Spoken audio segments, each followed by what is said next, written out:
2026 is closer than you think. The truth is, the version of you that succeeds next year is built by the choices you make today. Don't wait for January 1 to decide your goals. Start becoming that person now.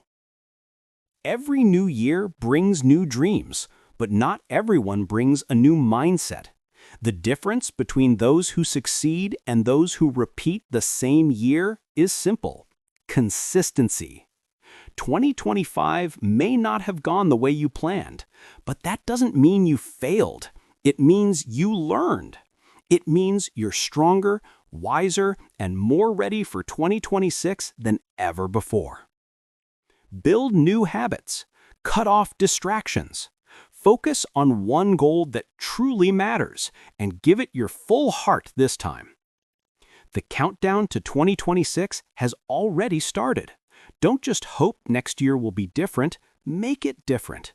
You have the power to change your story starting today.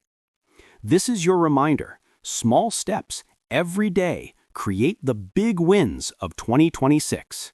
Keep going. Keep igniting your purpose.